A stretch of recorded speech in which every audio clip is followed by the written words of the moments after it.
Hello, it's Randi Rhodes. Here's a clip from our show, and go to randyrhodes.com for the whole thing and a podcast. Buy a stinking podcast. Mary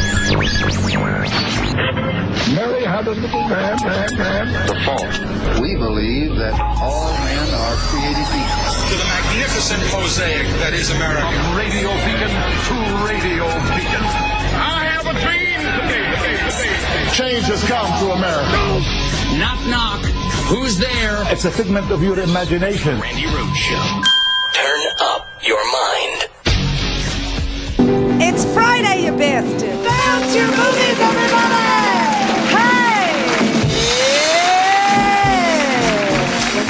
Hey! 99 Days of Fear on the Wall. Oh, 99 Days of Fear. If one of those bombs should happen to fall. 98 Days of Fear on the Wall. What? We're winning, everybody. We're winning. Winning. Didn't you think the other side was going to be? We all did, because that's what he said. He said that he would have so much winning that they would get sick of the winning. The Republican sycophants would, and now it looks like we're winning. I mean, complete failure, everybody. Complete failure in 100 days. This is more than we could have asked for. Woohoo! Good for us. We asked for him to be a complete failure, and we got it. Yay! No signature legislation. Zero, zip, goose egg, donut, squat, nada, nothing. Zilch, baby. Empty. Empty hole of a man. No wall money, no Trump care. Ooh, I was looking at this new poll. The new poll says only 20% of all Americans think that he'll get Trump care through. Only 20% think he will repeal and replace Obamacare, down from 50% in January. Oh my God, 30% are starting to wake up. Everybody's getting woke. Woke, everybody. Woke. Welcome to the world. Welcome to the real world. Oh my God. No tax bill whatsoever. Just a back of the napkin, 100-word laughable piece of swill that would have enriched him. No jobs bill. How's that going for you? No jobs bill, Appalachia. No infrastructure bill. No budget. In fact, today, we got a 1 week, just like I said. Man, I am so freaking good. I got to say, sometimes I even surprise myself. Surprise! Wasn't that amazing? It was totally amazing. What did I say? I said that they would end up with a 1 week continuing resolution, a clean CR, to fund this government for one lousy week. One week. Now that should have been a slam dunk for the Trump. I mean, it's just a 1 week extension, and even that was not it was going along. It was doing just fine. They actually had a budget. The Republicans and the Democrats actually agreed on a budget, and then Trump inserted himself into this mess with his threats about gotta have the funding for the wall or I'll shut the government down. I want this health care vote taken or I'll shut the government down. But nobody bothered to write any legislation, and so there was no vote taken, and no vote will be taken on the wall money, and no vote will be taken on health care at all. At all. So we have 1 week to live, 1 week to keep our government open, because when he inserts himself, governing is nearly impossible. Winning for me, for you, celebrated. It's unbelievable. I mean, this is incredible. There was nothing complicated, nothing problematic about a spending bill until Trump put himself in the middle of the process, and then he clogged the whole legislative process like a tampon in a toilet in a public restroom. Oh, please, women, no, we're pigs. There is no place worse than a woman's restroom. Although I've never really been in a men's. Is it worse? I doubt it. You got to see what we do. Who leaves the toilet paper on the floor like that? Who does that? Who actually is doing that? No woman I know would do it, and yet it's there all the time, every time. It's just disgusting. Stop it. Well, so now Congress has another week to work, and the White House has another week to screw things up and get a win. He hasn't been able to get a win. It's just unbelievable. Syria, he dropped a bomb. Afghanistan, he dropped a bomb. Now he's threatening to nuke, I swear to God, North Korea. You heard this, right? Yeah, I'll play you the little clip from this another bizarre interview. We read the other interview he did the other day. Remember that? Remember that? We sat there and read the thing. It was bizarro world. Want a Coke? In the middle of talking about nuking North Korea. Want a Coke? Because he figured out how to work the buttons on the phone to make people bring him a Coca-Cola. This is so sick. This is what he's managed to do in 100 days. He figured out how to call the butler, to bring him a Coca-Cola. Try a diet. God, that ass it's ginormous. It sits beside him. We ought to name that thing. I'm going to put like ashtrays on it. I'm going to put my little rum and Coke on it. That thing is like a table, man. It's like, wow. And he's got the nerve to criticize other people's bodies. I mean, if I had an ass like that, I would take it out for a walk every once in a while. Oh my God, that thing is just unbelievable. But anyway, he did bring back the axis of evil. Let's give him that, okay? Oh, that's me. He did bring back the axis of evil. He brought back, instead of, what was it? Iraq, Iran, and North Korea. You remember? States like these constitute an axis of evil. Remember that? That was the State of the Union that I walked out of. I was actually invited to that, and I walked out of it as soon as he said that, as soon as Bush said that. States like these constitute an axis of evil. And, oh, Dick Cheney sitting behind it. Yeah, that was so now it's Syria, Iraq, and North Korea. We've just, no, it's Syria, Iran, and North Korea. Yeah, sorry. Those are the ones they want to bomb. And, we did manage to bomb Syria. He missed bombing Iran. He bombed Afghanistan instead. And now he's threatening, to pretty much nuke North Korea. This is unbelievable. So we did bring back the axis of evil. Racism is on the rise. Everybody happy about that? Good. Yeah, that's like a good number today. His sanctuary cities thing failed in the court. And by the way, are you aware of this? Judge Orrick was the one that struck down the defunding of sanctuary cities by executive order, pointing out to Donald Trump there are 3 co-equal branches of government, and Congress is the one that would appropriate or disappropriate, if there's such a word, the money. The president can't do that. So remember Donald Trump attacked the Ninth Circuit? Yeah, Judge Orrick isn't on the Ninth Circuit. He attacked the wrong court, okay? He's an appeals court judge. He's not on the Ninth Circuit. Okay. So maybe he'll learn in the next 100 days, how the actual circuits work and what an appeals court is and what the next court that will hear the funding of the sanctuary cities will be the Ninth Circuit. But it wasn't the Ninth Circuit. So anyway, we have no wall money. We have no health bill. We have no tax bill. We have no jobs bill. We have no infrastructure bill. We don't have a budget. We got a 1-week continuing resolution. His sanctuary cities was struck down by the court. His Muslim ban was struck down by the court. Not 1, but 2. Count them 2 times. And those are only the places we paid attention to, right? Because there were jurisdictions nobody even bothered to look at, like Massachusetts. NAFTA can stay. China is fine.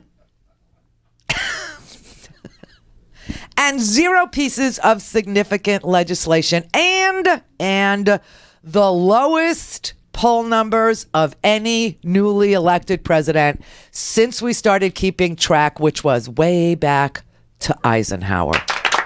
Congratulations. You chose well. You morons. All right. Hello, Gail in Sacramento. Hi, Randy. How are you? Hi, how are you? I am great. It's so wonderful to talk to you. I've been a long time listener. Oh, thank you. Just a couple things. Mm-hmm. Our individual group meets every Tuesday on a very busy street in Roseville, where we protest in front of our congressman's office. And we were going to do it for the first 100 days, but we are now going to do it for the duration. And it is the most wonderful, inspiring hour of our day. Nice. Thank you. So this morning I was thinking, what do I want to do? So I went to the webpage and I donated $100 in tribute to Trump's first awful 100 days. And I would just like to challenge everybody out there, all your great listeners, your fans, to do the same. And let's raise some money for you. Oh, for me? On the air. Yes, for Randi Rhodes. Oh, for me? .com. Oh, wow. Yes. Oh, wow. Yeah, that would be great because it's, it's the end of the month. I just wrote all the checks. There are a lot of them. A lot of them. I'm shaking today. Always shake at the end of the month because you got to pay the rent, you got to pay the cable bill, you got to pay the employees, you got to pay everybody, you got to pay everything.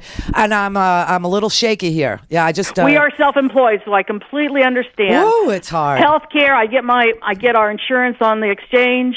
Me too. And I'm just all in for you, Randy. I've been listening to you for so long. You're just the smartest, most articulate. You break these things down so we can all understand them. Yeah. And I just want to throw this out there for everybody to donate. If you can't donate $100, 50, 20, buy a stinking podcast, Randy. Oh, that is so sweet. Thank you so much. I appreciate that. Thank you. Have a great weekend. You too. Thank you for that. All right, so let's do $100 for 100 days. Let's do that. That'll really help. Yeah. Oh, that's beautiful. Yeah, we do. We actually we need money. There's no question about it. I hate to say it, but we do.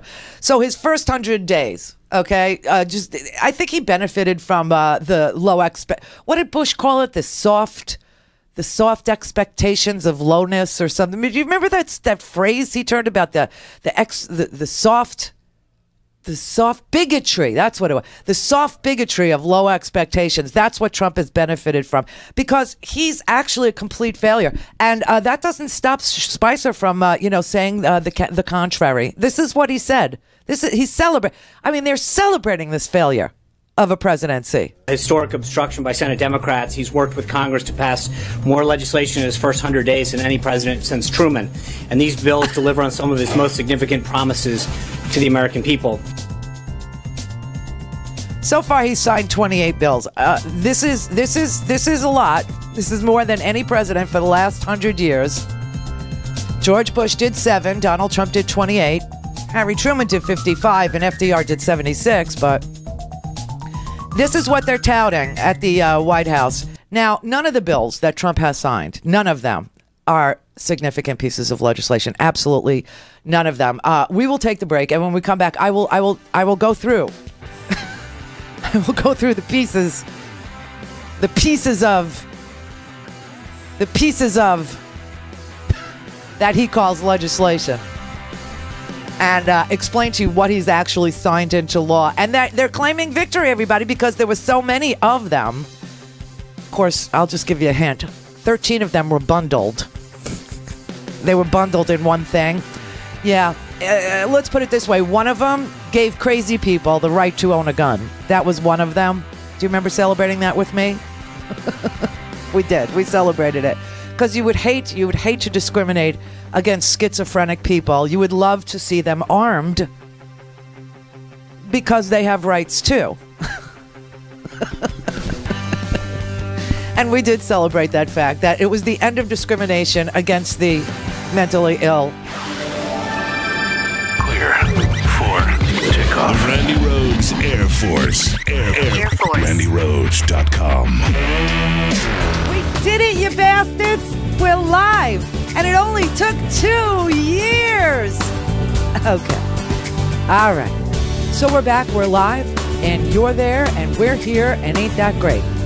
Now let me just tell you that if you want to listen whenever and wherever you'd like to listen, just go to RandyRhodes.com, click on podcasts and swag, and get your podcast commercial-free, on demand, on any device. RandyRhodes.com. Open all day, every day. I'm Rick Smith, and this is Labor History in 2.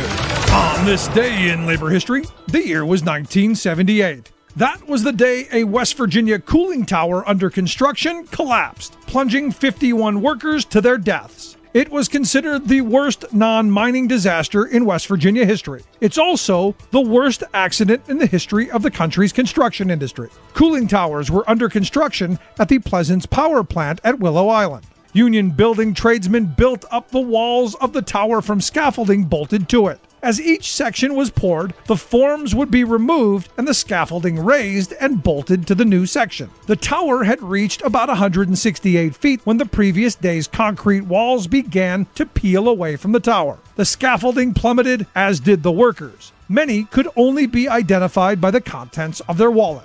The Steele family was beyond devastated with the loss of 10 family members. In a 2008 retrospective by Ken Ward Jr. of the Charleston Gazette reported, quote, a mix of safety lapses combined to bring the tower crashing down. Concrete in the previous day's lift hadn't hardened enough to hold the scaffolding. Key bolts meant to attach the scaffolding to the tower were missing. An elaborate concrete hoisting system was modified without proper engineering review. Contractors were rushing to speed construction. Dr. Celeste Monforton of the Milken Institute School of Public Health noted that the case highlights still relevant issues: inadequate OSHA penalties, no criminal sanctions, holding workers responsible for contractors' mistakes, ignoring of previous warning signs, and a disconnect between abstract calculations and real-world applications. Ken Ward Jr. noted in his retrospective that in 2008, there was still no state public employee OSHA program in West Virginia. For more information, go to laborhistoryin2.com, like us on Facebook, follow us on Twitter at laborhistoryin2. Well, it's clear that something's very, very wrong with the nation's economy. It's experiencing anemic growth. Our middle class is shrinking. Retirees are facing nationwide pension crises, with many pensions being underfunded and headed toward insolvency. The stock market's super volatile, and many experts say it's way overpriced. The Trump administration is MIA with their amazing economic plan for America. So how are you feeling about your economic security? Call my friends at ITM Trading. Just speak with one of their precious metals experts about gold and find out why now is the perfect time for gold. Learn why gold survives every government, every currency, every economic crisis. Call ITM Trading today at 1-888-OWN-GOLD and they'll send you a free gold buyer's guide. They've helped tens of thousands of people acquire physical gold and silver, and they can help you too. Call 1-888-OWN-GOLD, 1-888-OWN-GOLD, 1-888-OWN-GOLD, 1-888-OWN-GOLD. For a commercial-free, on-demand, whenever, wherever listening experience, visit RandyRhodes.com for your personal premium podcast today. And they are the precious, wonderful, inclusive party. It has something to do, I think, Sean, with who is president, don't you? The number of Democrats, as you say, who supported actually paying some attention to the national sovereignty just 10 years ago to about 2009, 10, those people are gone. They are now Schumerites. They are, the acolytes of the head clown, as President Trump calls him, and they have been clowns. And what I can't understand, actually, Sean, is why anybody takes the left seriously in this country. I really think the president is in a very good place. He has done more than any president in in recent history, certainly in the last half century, in the first 98 days of his presidency.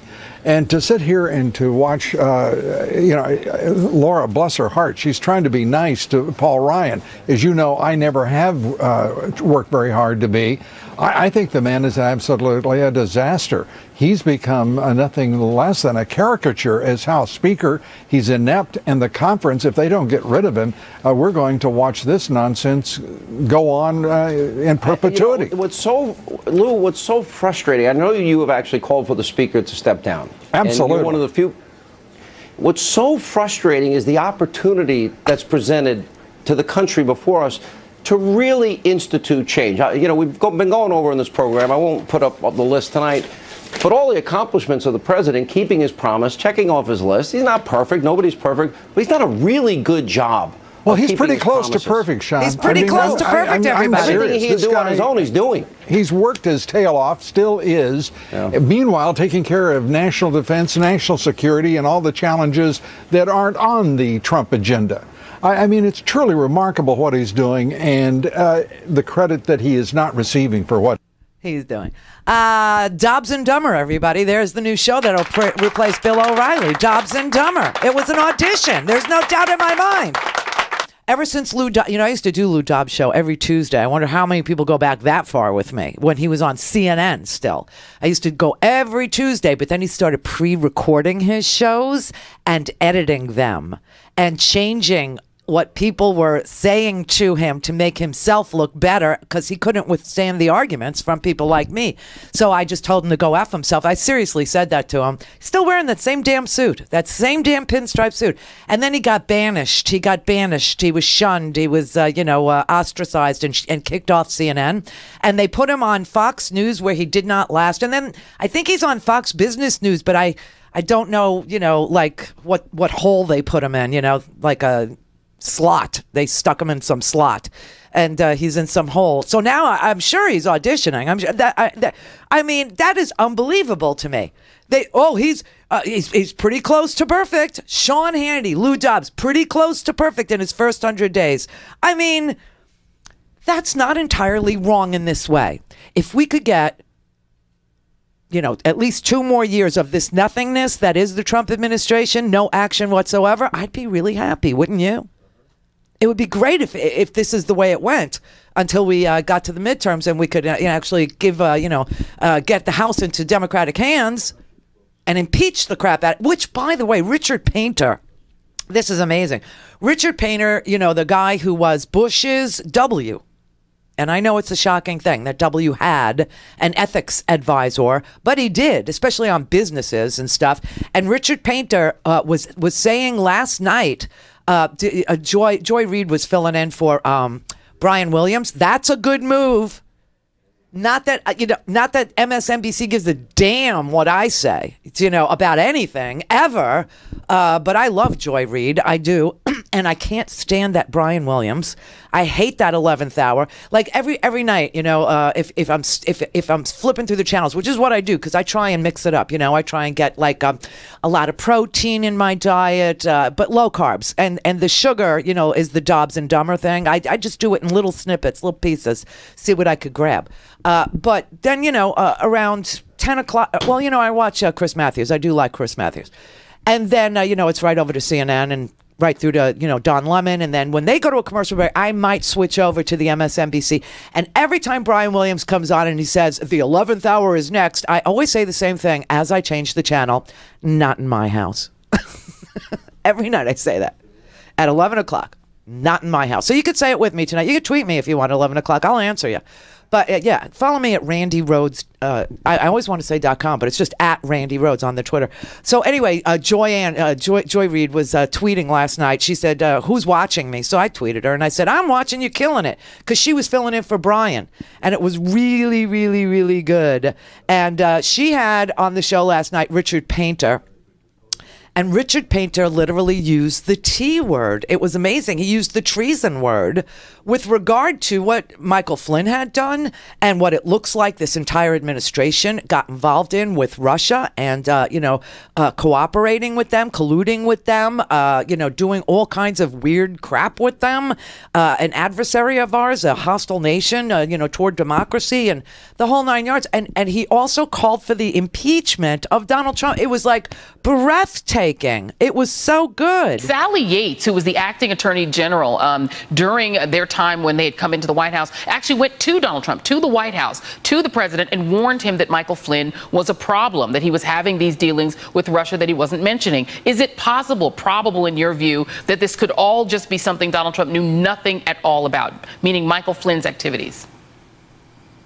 I have no idea what President Trump knew, but there are people high up in this administration who obviously know what's going on with the Russians and aren't disclosing it.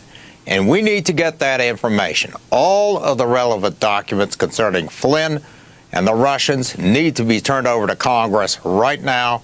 And if they are not turned over, Congress needs to subpoena them and enforce the subpoena. It is critically important to get all of the information out.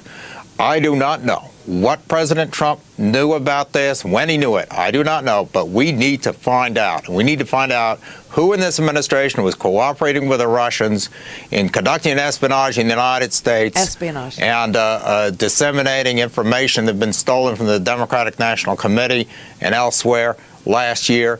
This is treason. What's going on here? We have an attempt a successful attempt by a foreign power to undermine the American democratic system. They're doing the same thing in France right now to try and elect an extremist government over there. And we cannot accept this in the United States. All of the facts have to come out now. Congress has to insist upon it. The Republicans need to join the Democrats in a bipartisan effort to get to the bottom of this Russia thing. And what Michael Flynn did of taking money from the Russians in violation of the Emoluments Clause of the Constitution, then lying about it, is criminal. And that needs to be dealt with. And the president himself needs to stop taking emoluments from foreign governments. These are unconstitutional payments. He needs to disclose his tax returns, disclose the information we have a right to know about who is financing his businesses. Enough is enough. And Congress needs to demand that information now. Wow. I have to play for that was amazing. That is, I mean, people are getting very hip on both sides now. You know, Richard Painter, obviously, you know, Republican, but he has filed a lawsuit against Donald Trump for taking emoluments, for taking money from foreign governments, and more plaintiffs are joining his lawsuit. He's like, you know, Flynn committed acts of treason. We need all the documents. We got to figure out, you know, everything that happened with this Russia thing. Congress ought to really stop cooperating with the president, covering up. And that is exactly what they're. That's exactly what, you know, Nunes is doing. That's what Sean Spicer is doing, blaming Obama for Trump's selection of a previously fired defense intelligence officer without vetting him is somehow Obama's fault. I mean, how they get there from here, I have no earthly idea, but it is just so bizarre. Anyway, so I said I would tell you the bills that Trump signed, just so that you know. And they are 3 bills that appointed. Can you close the door? Because I can hear you. I'm sorry. Huh? Oh, yeah, no. Okay, so he's got 3 bills that appointed individuals to the board of the Smithsonian Institute. You know, the museums. That's 3 of his bills. 2 named buildings. 1 designated a location for a national monument to the soldiers of Desert Storm and Desert Shield. And then a bundled package of 13 bills that reversed the Obama regulations on crazy people being able to have guns, mentally ill having guns, and internet privacy. And those bills were bundled up through something called the Congressional Review Act that we passed back in 1996. And it gives Congress a very narrow window to reverse the regulations of a previous president. And so he had to get these 13 bills bundled and use the Congressional Review Act authority in order to undo. That's his legislation. That's it. Now, I will say that, you know, if you want to look at a past president, let's look at FDR. In 100 days, FDR he signed 15 major bills, less than Donald Trump. But what were they? Well, let's see. The Agricultural Adjustment Act that established subsidies for farmers, the National Industrial Recovery Act that started the public works, the infrastructure projects. He signed bills that legalized the manufacture and sale of beer and wine. That's pretty damn important now. He established the Federal Deposit Insurance Corp, you know, FDIC insurance for banks, and the Tennessee Valley Authority. That's the same. That's the same as, you know, naming somebody to the board of the Smithsonian. It's got the same impact on your life, doesn't it? Yeah, it's the same as, you know, naming buildings. It's the same as, you know, saying, oh, we'll build a monument over here for the soldiers of Desert Storm and Desert. It's the same. FDIC, naming somebody to a museum board. Same thing, right? Equal. Yeah, it's just, And Obama, you know, he had signed an $800 billion stimulus package by this time in his presidency, and did the Lilly Ledbetter Pay Act, which allowed women to sue their employers if they were able to, actually so that they could find out whether or not they were making what a man in the same job in that company was making. That was Lilly Ledbetter's big push, was she never knew. She never knew. She worked all those years, and she never knew that she got paid less. She wasn't allowed to know, and that's what the Lilly Ledbetter Pay Act was. But that's the same. That's the same as allowing people who are mentally ill to have a gun, right? Right. All right, Paul in Woodinville. Hey, Randy. Here's my thoughts. Once we get control of the House, that is the Democrats, control of the House, we don't impeach them. Oh, what? Nope. And here's why. Because do you know how many in the Senate for removal from office, you know how many votes there have been from the same party as the president to convict? In the 2 previous impeachments, there have been 0 votes from the president's party to remove him from office. 0 votes from the Democrats when Clinton was impeached, and it happened to be 0 votes from the Republicans when Andrew Johnson was impeached. So what we would have would be a hostile witness as the president while the Democrats control the House. But what is a better strategy is to say, okay, buddy, you're going to be our little patsy now. Otherwise, you're going to be the most disgraced president in the history of history and threaten to ruin his brand unless he starts playing ball. You see? And start saying, we're going to make deals. We're going to make all kinds of great deals. You're going to sign a whole lot of great deals that we're going to give you, and we're going to call them bills. All right? Just for our sake, we'll call them bills this time instead of great deals. And then you can sign them, and you can look really good. Otherwise, it's disgrace time. Well, we're not going to be able to rule them. Okay. Let's not go back to the Andrew Johnson, right. All right, because that's a long ass time ago. But we could look at Bill Clinton, okay? Right. All right. When Bill Clinton was impeached, what was his approval rating? I know you know. Well, his approval rating was pretty high. Yeah, it was like 65%. Yeah. Okay. Yeah. This is not that. No, I know that. Okay, this man has the lowest approval rating of any modern president. Only 20% of people in this country believe he will do anything meaningful on Obamacare, that he will repeal and replace it with something better and something beautiful, something fantastic. Nobody believes this man. I mean, trustworthy numbers are in the toilet. This is not Bill Clinton, okay? No, I understand that, but Randy, you have to look at this. And the crime, Paul. Yeah. Would be treason. Right, and this is what you do. And the crime for Bill Clinton was lying in a sexual harassment lawsuit and parsing words. That's what the crime was in a civil suit. Are you okay? Here's the other thing: is if it's treason, then he has to be convicted of treason by Congress also. Only Congress can convict of treason. But that's the Senate, right? That's what would happen. Well, but that's a different process. That's a different process than impeachment. Impeachment and removal from office are one process. Then you have to put him on trial for treason and be convicted of treason by the House and by the Congress. So if the House indicts him for right. All right, and the Senate convicts him, I think that's a no-brainer. If the House, well, but you got to look at it this way: how many Republican senators do you think you can get? First of all, you have to say how many senators can, because in 2018, 24 of the 33 senators are Democrats. Paul, the Democrats are defending. Only 37% of Americans think this man is honest, okay? Only 44% think he's an effective manager, okay? Only 37% think he's uniting the country. 42% believe he's got empathy for people, okay? Fewer now say that they have any confidence in him to handle the economy. Only 35%.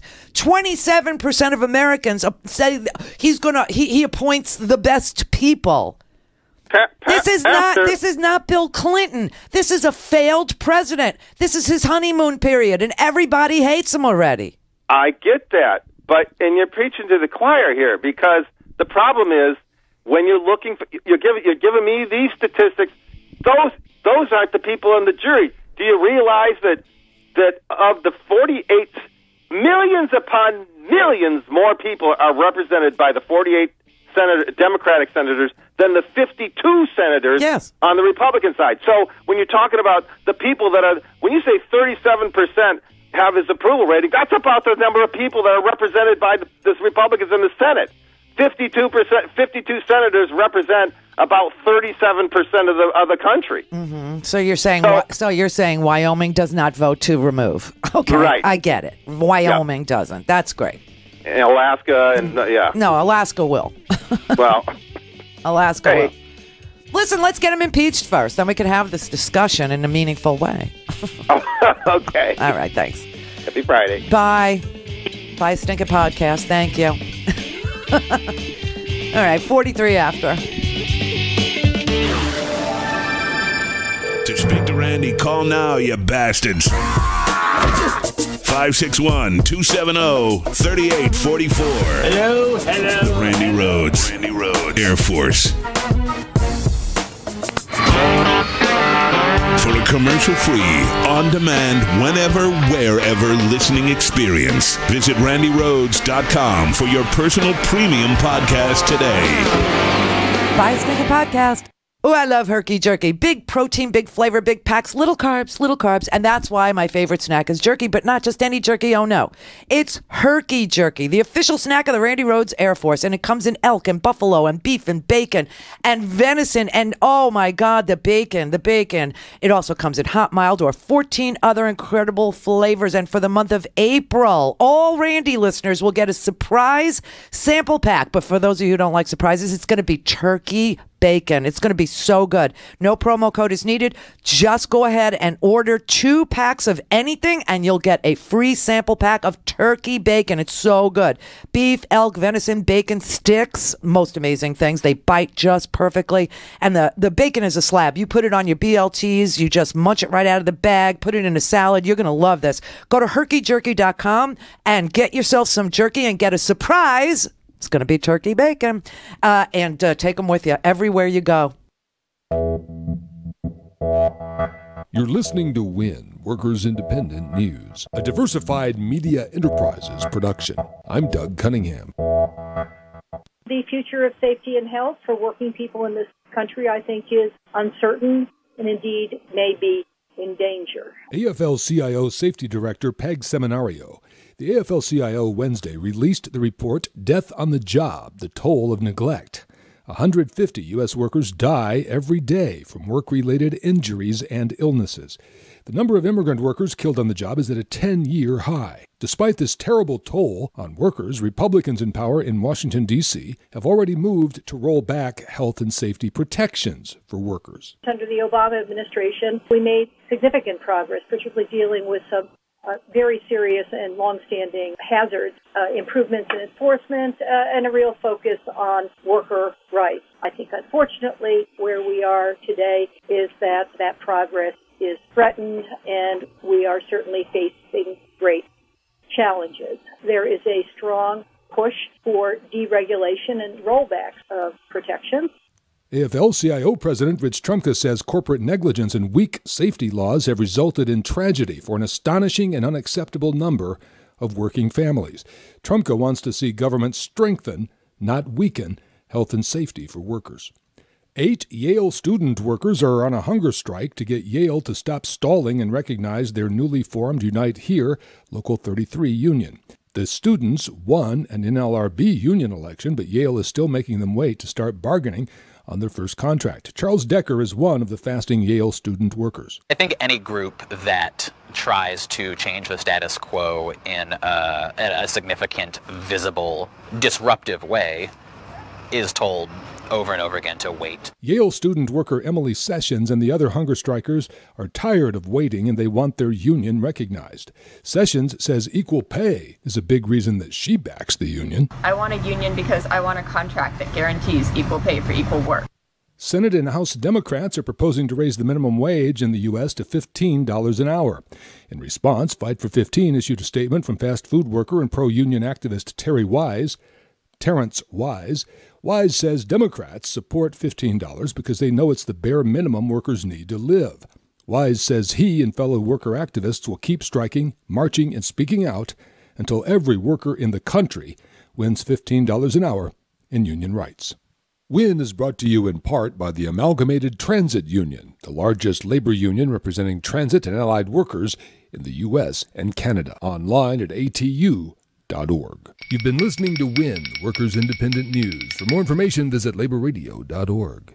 The Randi Rhodes Show is live on RandiRhodes.com and the free Progressive Voices app for Android and iOS. Visit the App Store or ProgressiveVoices.com now.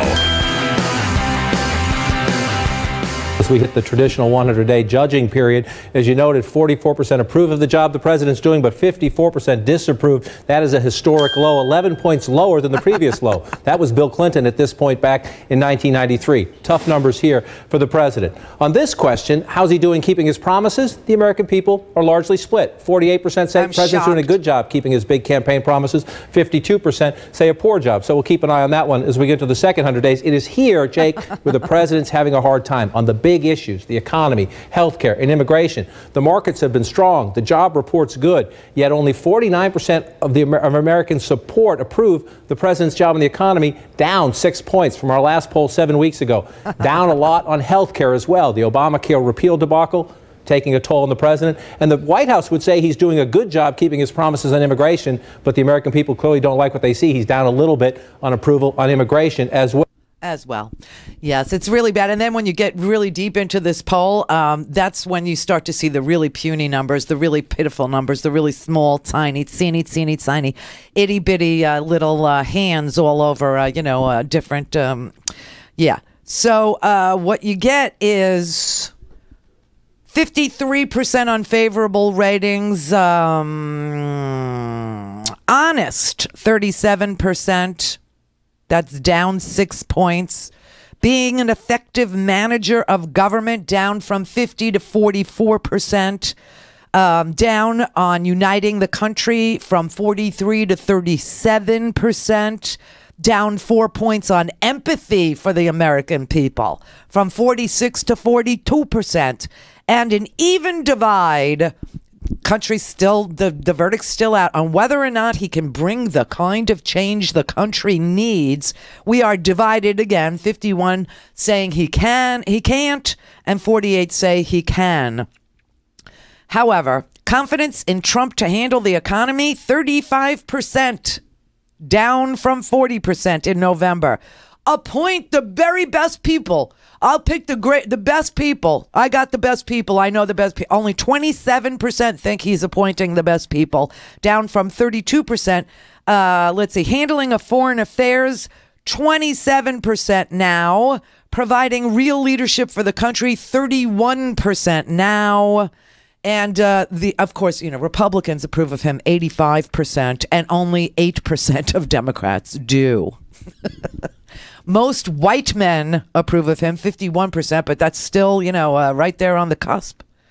Only 38% of women. Only 38% of women approve of him. Non-whites, 68% disapproval. 68%.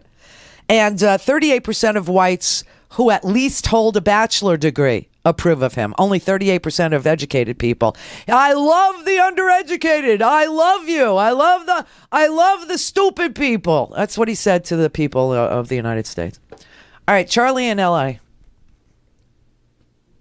Oh, my fault. No, you're on the phone with him. All right, go to Brother David.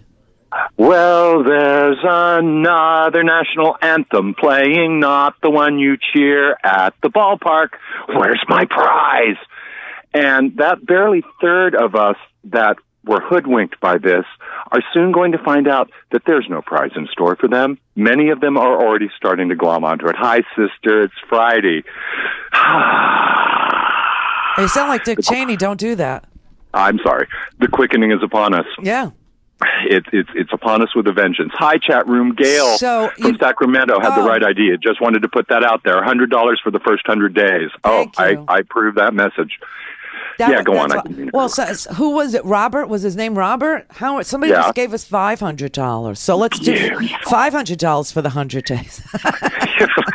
Well, everything's inflated in the world of he whom I refuse to name. Yeah. I do take one bit of issue he actually has won at something, and that is personally enriching himself and his own at the expense of the American people. Even the Mar-a-Lago golf weekends are earning him money.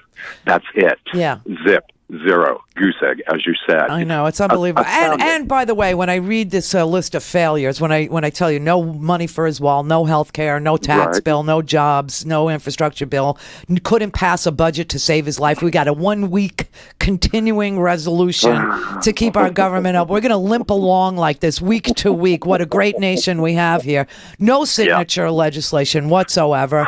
Of course, the court struck down his Muslim ban 2 times, the sanctuary city 1 time. China is fine. NAFTA can stay. Only 20% think he's going to repeal and replace Obamacare. What we left out was that he has traveled.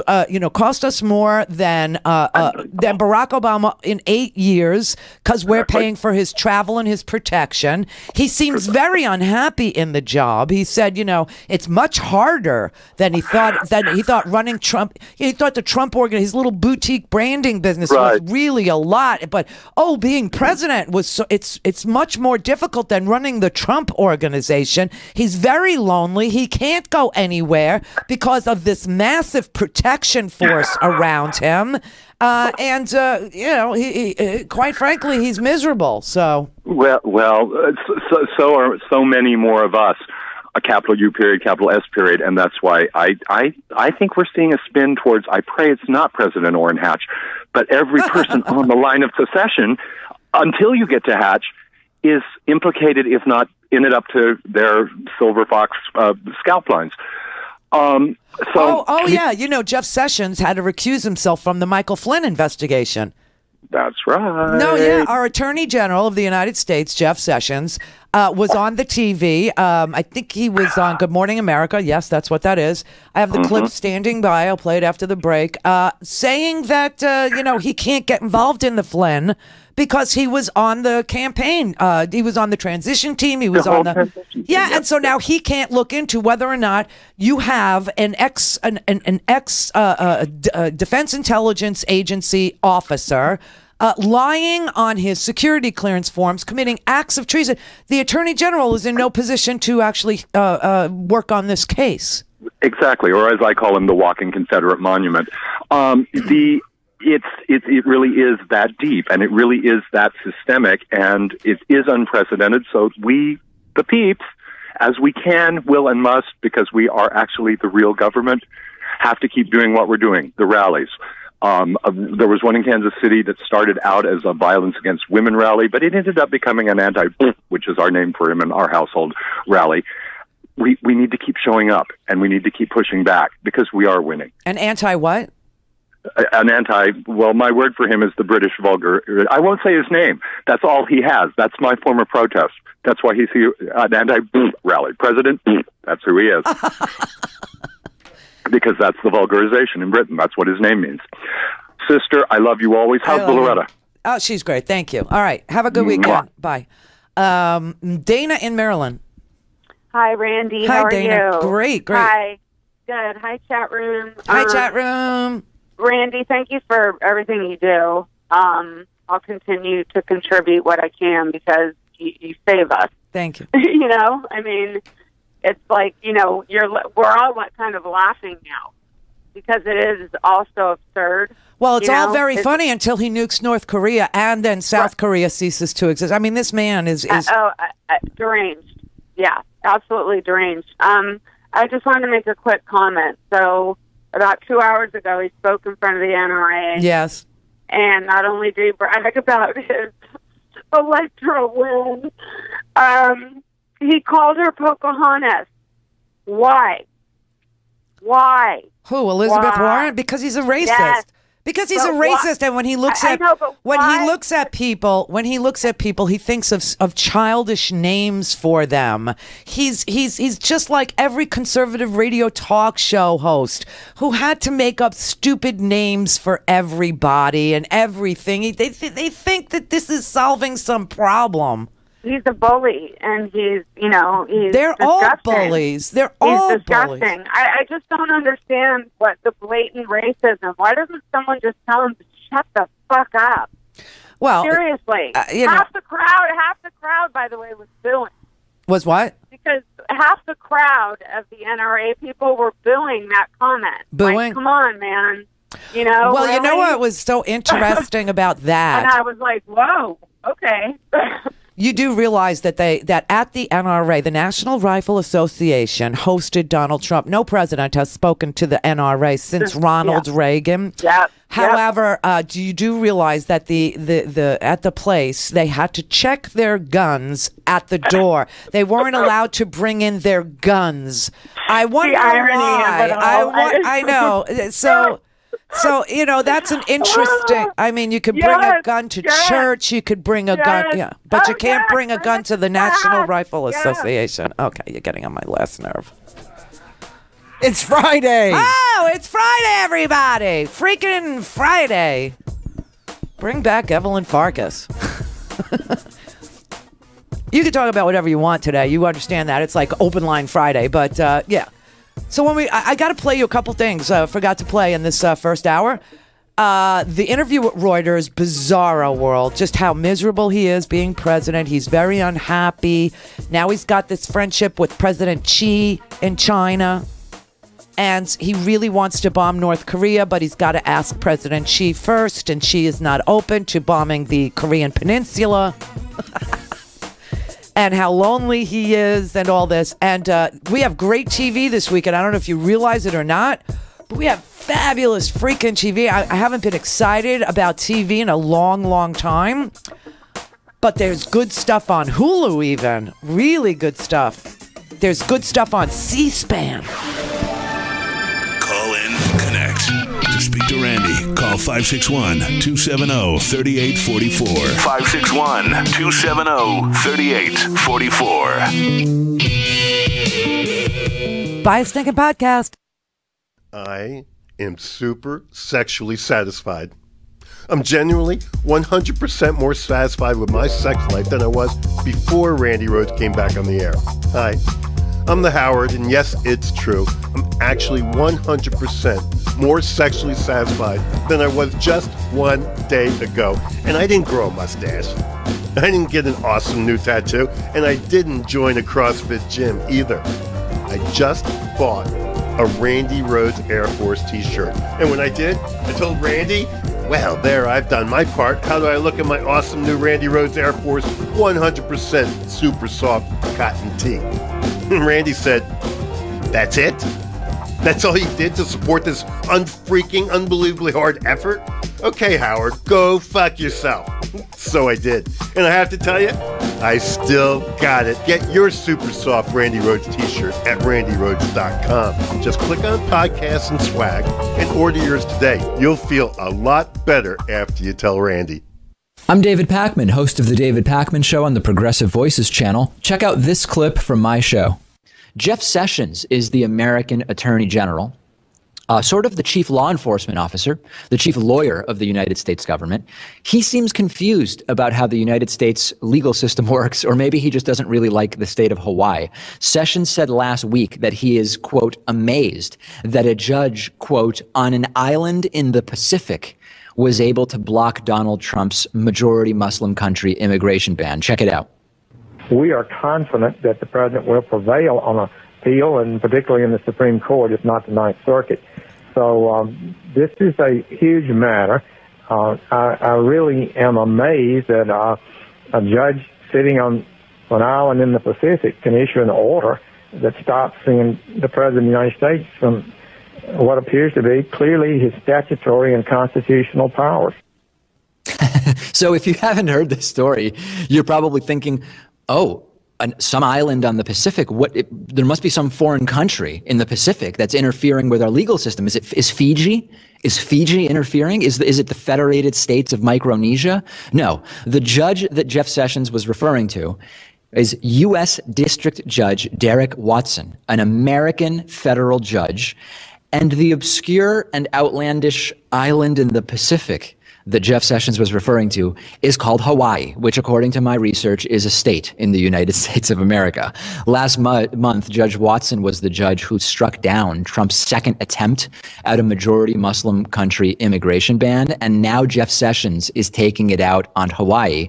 U.S. Senator from Hawaii, Mazie Hirono, tweeted, quote, "Hey, Jeff Sessions, the island in the Pacific has been the 50th state for going on 58 years, and we won't succumb to your dog whistle politics." Hawaii Senator Brian Schatz tweeted, "Mr. Attorney General, you voted for that judge, and that island is called Oahu. It's my home. Have some respect." When someone like Donald Trump says something ignorant about the courts, it's bad. It's really, really bad. But that's one thing. Trump is, as we know, not a lawyer. But here we have the most senior lawyer in the government of the United States showing open and unabashed disdain, either for the federal court system or for Hawaii, where he says maybe what he means is Hawaii is just not really a state because they're out there in the Pacific Ocean. I don't know whether it's disdain for the court system or for Hawaii. But the Attorney General is supposed to be reverent toward and fastened to the judicial branch of government. What he's saying is disturbing. And I'm afraid to say that not only does Jeff Sessions have a long history of this sort of disrespect of the law, but he also has a history of making racist remarks. So it's not entirely surprising that this is coming from Jeff Sessions. Maybe it's something about Native Hawaiians that he has a problem with. I don't know, but none of it is making sense. If this ruling had come from a U.S. district court from southern Florida, for example, would Jeff Sessions have said, "Oh, I'm amazed that a judge from a peninsula between the Gulf of Mexico and the Atlantic Ocean is able to make this decision"? I don't know, but this is very scary stuff. Great again? Is America almost ready to be great again? When you hear the Attorney General saying embarrassing stuff like this, it's hard to believe that we're any closer to it. This is being discussed along with many other stories on our Reddit discussion forum. You can subscribe free and participate at davidpakman.com/REDDIT. You've been listening to part of the David Pakman Show on the Progressive Voices channel. For full audio and video podcasts, interviews, and more, go to davidpakman.com and check out our YouTube channel at youtube.com/The David Pakman Show. The Randi Rhodes Show is brought to you by our partners at ITM Trading. Call them at 1-888-OWN-GOLD and ask for a free gold kit. 1-888-OWN-GOLD. Allison is perfect. I mean, she'd never tell you that. She's perfect. Allison, wait, are you texting and driving? Texting and driving makes good people look bad. Visit StopTextStopWrecks.org, brought to you by the National Highway Traffic Safety Administration and the Ad Council. Mary had a little man. The fault. We believe that all men are created equal. To the magnificent mosaic that is America. From radio beacon to radio beacon. I have a dream. Change has come to America. Believe it. Knock, knock. Who's there? It's a figment of your imagination. Randi Rhodes Show. Turn up your mind.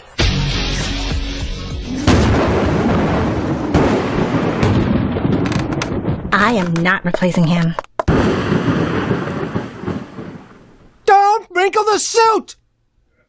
100 days in office, so many accomplishments, lowered my golf handicap, my Twitter following increased by 700, and finally, we can shoot hibernating bears. My boys will love that. Sir, here's a new bill that you must read immediately. It lowers taxes for only Republicans. Can't Fox News read it? Now watch what they say. No, you have to read it.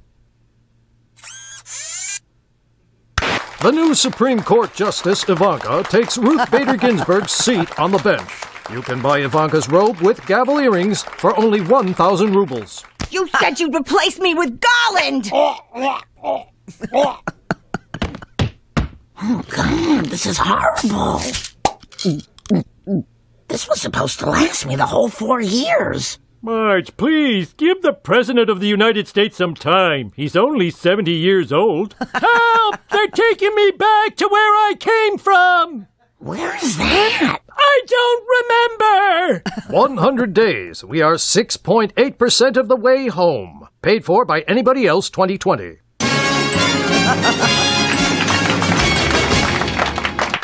We have great TV this weekend, swear to God. The Simpsons are going to celebrate the 100 days of winning the incredible amount of winning that Democrats have had. So, there's always a way to look at it, right? The Democrats are winning. We are winning, winning, winning. Not that anything good is happening for people who need things to happen for them. I mean, nobody that pays, for their health care and can't really afford the deductibles is going to get, any help from this administration. Nobody that needs a jobs bill is going to get any help from this administration. People who need, want the infrastructure bill, they're not getting that. There's no budget that, I can find. We have a 1-week continuing resolution. There's no money for the wall, everybody. No money for the wall. Sanctuary cities will still be funded. China is going to be left alone. You've got NAFTA stays. So for those of you who hate that trade deal, it stays. Racism is on the rise. The Muslim ban was struck down by the court, not one, but 2 times. And he wants to bomb North Korea. You know why? You know why he's talking like this on North Korea all of a sudden? He is terrified of next week. Next week, we really start the hearings in the House of Representatives. Next week, I don't know, the Senate is doing something really, really evil and untoward. I think the Senate is... they're stalling on their investigation so hard that I really do believe it's this. I think it's for this reason. I think that they are not an investigatory committee. I don't think they have the resources to do any investigation on the House Intelligence Committee. I don't think that they are in, that they have 7 part-time staffers working on this Russia investigation, part-timers. They just hired a woman, April Doss, to help them. She came from the National Security Agency to help them on the Russia thing. But I really believe that they would like to see an independent prosecutor or some sort of a select committee on intelligence do the investigation for them, because you have a president who is asking for war powers, or is insinuating that he won't even go to Congress to get war powers, that he will say that North Korea is an imminent threat and that he will nuke them on his own. Do a preemptive strike, which he can do without Congress. So it's a little creepy, but I just wanted to play for you the stuff that he said to the Reuters people. He sat down for an interview, and the very first thing he talked about was this this situation that he created with bringing back the axis of evil. Iraq, Iran, and North Korea is now Syria, Iran, and North Korea. Powers like these constitute an axis of evil. Now, where did it get us? Where did it get us? I thought, it was America first with this guy, and these foreign adventures were so bad. They were sad. They were wrong. He was against them. Remember? He actually sat there and argued, even though he was for it, and told Howard Stern, well, I guess I'm for the invasion of Iraq. He said that he was against all these foreign invasions. He was against foreign incursions. He was against nation building. He was against all of it. Well, now all he does is drop bombs. He gets pissed off and he drops a bomb. He gets pissed off and he bombs an airport in Syria, not damaging the runway, because the Russians said, don't damage our runway. That's where we have our planes. So let us scramble them and we'll get out of the way. And then you could bomb, around the airport. Just leave our runway alone. And of course, we don't miss. Those of us in the military, we don't miss. So those bombs landed exactly where they were supposed to land. And obviously the idea was not to disturb the Russian airport, not to disturb the Russian, runway. So we did that. And then we dropped a Moab somewhere in the hinterlands of Afghanistan, doing absolutely no good whatsoever. And now he's talking about, he actually used these words. He said, quote, there is a chance that we could end up having a major, major conflict with North Korea. Absolutely. Now that sent a shiver down my spine, because this man does not know what he's doing. He spent 10 minutes with President Xi, remember? And President Xi told him that the history between China and North Korea is complicated and all this stuff and blah blah blah. Oh, so now he said, "Oh, I didn't know it was so complicated. He didn't know healthcare was so complicated. He didn't know being president was so complicated. He knows nothing." And to have him threaten, an attack on North Korea, and everybody understands what that means. It means the only successful attack on North Korea without killing 25 million people, or at least putting the lives of 25 million people in South Korea, just 30 miles south of the demilitarized zone in, there's a 38th parallel has a demilitarized zone between North and South Korea. That's where we started the Korean War. That's where America ended the Korean War. Now, of course, Donald Trump doesn't know that because he didn't think we ever lost a war, because he forgot Vietnam, which is his era, and he forgot Korea, which is his era. But of course he didn't serve, so it's not. He said his Vietnam was the AIDS epidemic because he couldn't stick it into enough places, and he was worried that he would die that way. Okay, so here's what he told Reuters. This is like so freaking creepy. Well, there's a chance that we could end up having a major conflict with North Korea. Absolutely. It's unacceptable. It's a horrible deal made by Hillary. It's a horrible deal, and we're going to renegotiate that deal or terminate it. When are you going to announce that? Very soon. I'm announcing it now. Okay. Well, my problem is that I've established a very good personal relationship with President Xi, and I really feel that he is doing everything in his power to help us with a big situation. So I wouldn't want to be causing difficulty right now for him. He's a friend of mine. He's actually I think he's doing an amazing job as a leader. He has no words. And I wouldn't want to do anything that comes in the way of that. So I would certainly want to speak to him first. Before he bombs North Korea, he would want to speak to President Xi. And the deal that he's blaming on Hillary, he wants South Korea, and this blew up South Korean Twitter last night, because there are reporters that work. There's this one guy, Will Ripley. I don't know if you ever heard of him. Will Ripley works for CNN. He is like the only American reporter in North Korea. How this guy risks his life doing this, because, once you go there, there is no guarantee you will ever come back, unless you're Dennis Rodman, who I really think needs to call Trump, because the one thing that Rodman knows is Kim Jong-un.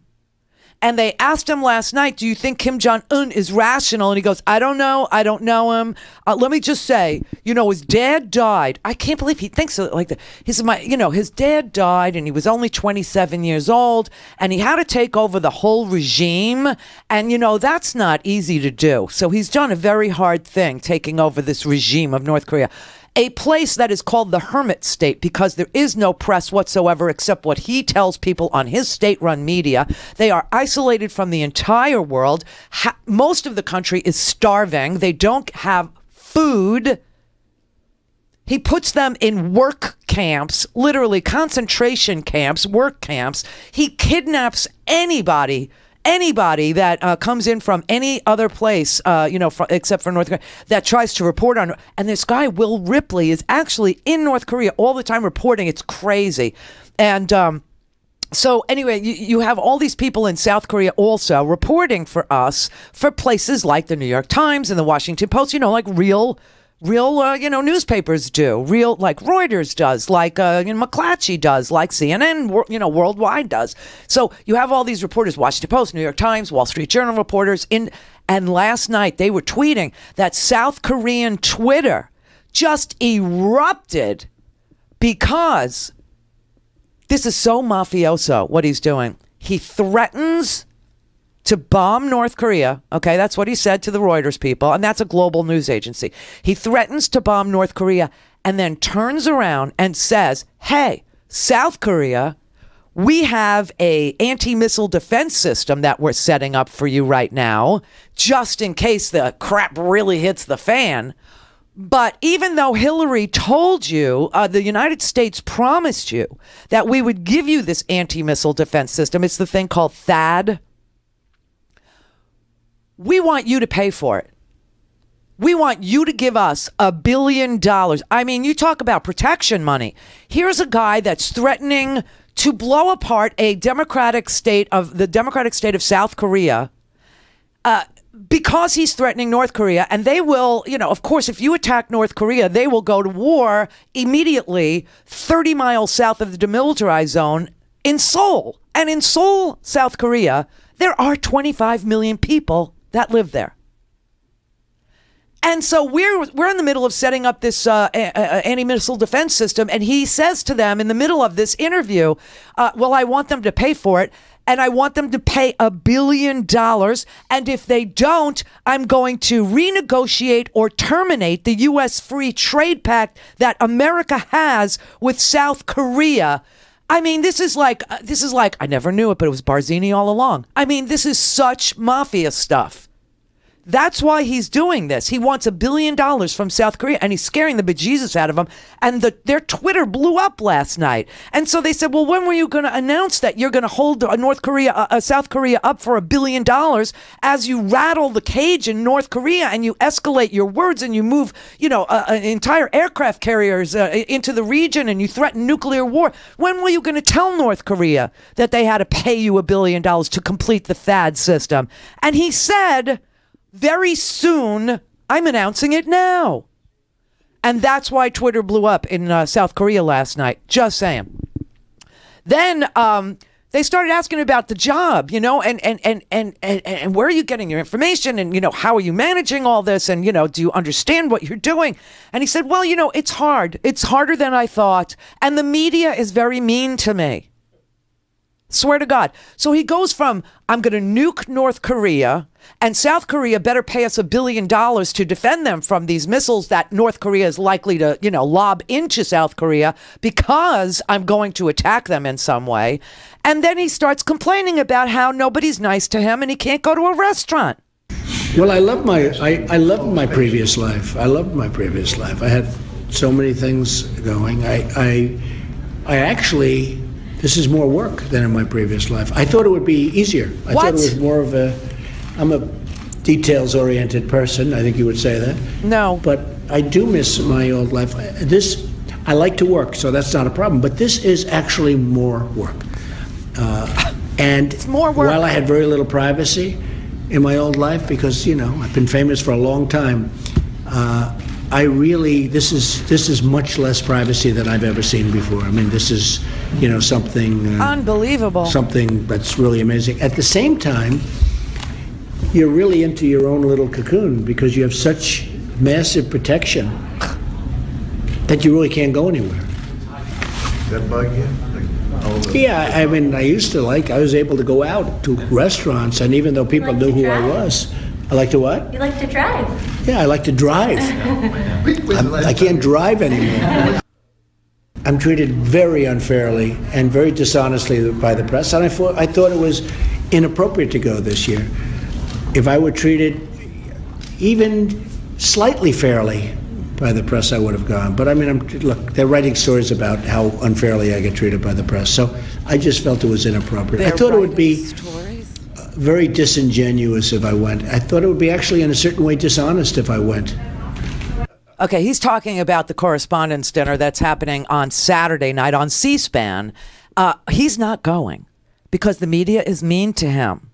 And so he doesn't want to try to win them over with his force of personality or make jokes, self-deprecating ones about himself, or roast the media, or do any of a million things that he could do to win, some sort of respect, or to try and carve some relationship with the press, because the Correspondents' Dinner in Washington, D.C. is one of the best nights they have. There's two great nights. There's the Gridiron Dinner and there's the Correspondents' Dinner. I've been to the Correspondents, but I've never been to the Gridiron. That is still a lifelong, not with this president, because I have to wait.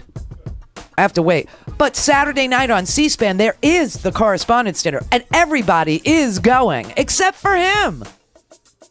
It's his protest, everybody. He's boycotting. He's not going to show up. He's just going to ignore because they're very, very mean to him. And if you get him angry enough, he just might bomb North Korea and then let South Korea get hit by not completing this anti-missile defense system that we promised them. This man is so untrustworthy. I mean, no leader of any democracy around the globe is going to take this man's word as meaning anything. And that is bizarrely dangerous. For a commercial-free, on-demand, whenever, wherever listening experience. Visit randyrhodes.com for your personal premium podcast today. Well, the Trump administration suffered a humiliating defeat on health care. So next up, the Trump economic plan. Are you familiar with a game called Three Card Monte? All you got to do is find Trump's amazing economic plan under the cup, and you win. Where is it? Is it over here? No. Is it over there? No. It must be over here. No. Unfortunately, like so many things, Trump, it's just another big con job. So when it comes to your own financial future, don't play the game. Protect your wealth. Use a timeless, tried and true investment like gold. Call my friends at ITM Trading at 1-888-OWN-GOLD and get a free gold kit and learn how to diversify your investment portfolio with precious metals. Call ITM Trading today at 1-888-OWN-GOLD for guidance from their precious metals experts. They have an A+ rating from the Better Business Bureau, and they've helped tens of thousands of people buy gold and silver coins and bars. Let them help you too. Call 1-888-OWN-GOLD, 1-888-OWN-GOLD. Do you ever have those moments where you kept quiet, then wish you had said something when you had the chance?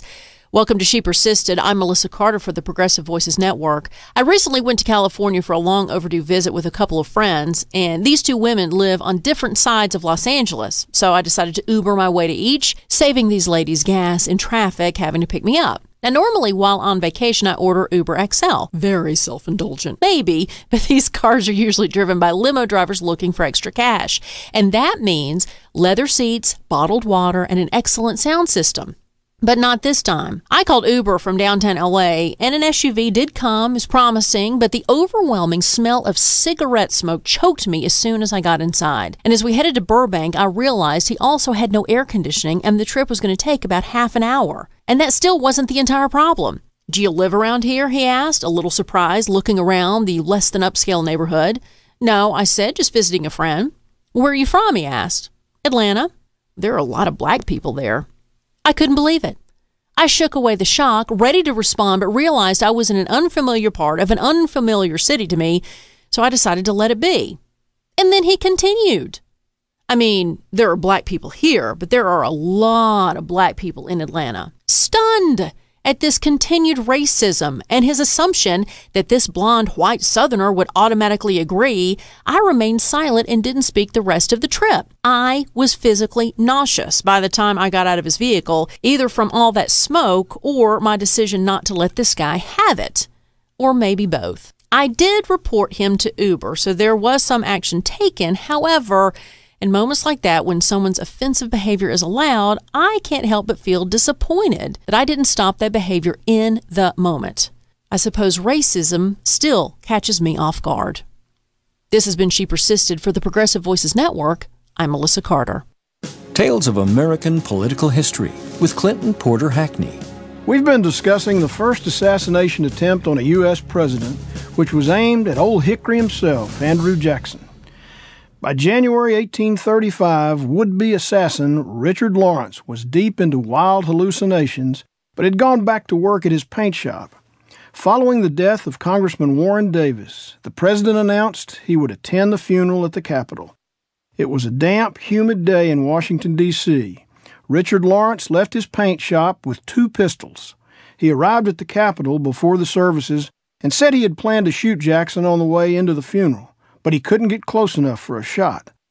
As Lawrence waited outside for the end of the service, Tennessee Congressman Davy Crockett sat near the president, and when they got up to leave, the two walked out together. Join us again for the dramatic encounter between Lawrence and Jackson. This is Clinton Porter Hackney at cphackney.com. All things Randy at randyrhodes.com. Go for launch. Speaking truth to power, the Randy Rhodes Show. We are going to start winning big league on trade, militarily. We're going to build up our military. We're going to have such a strong military that nobody is going to mess with us. We're not going to have to use it. North Korea just fired a ballistic missile. They just fired. Just now, North Korea test fires ballistic missile. South Korean military tells Yonhap news agency, I'm getting this from BBC, says this breaking news story is being updated and more details will be published shortly. Please refresh for the fullest version. All right, I'm refreshing. And it says it was not immediately clear how far the missile had traveled. It was fired from a site in South Pyongan province, north of Pyongyang, in the early hours of Saturday morning local time. Of course, it is Saturday morning local time in North Korea right now. They said the type of missile is not yet known. There has been no word from North Korea. This breaking news story is being updated. Please refresh. Refreshing. Nothing more to report. All right, then. Scott, are we going to spend every weekend like this? I just want to know, really, because I have to like pace my drinking by whether or not we're having, mutually assured destruction, on a weekend. Because if we are, I don't want to be sober for nuclear winter. I live in Florida. I have no coat. Scott in Alameda, California.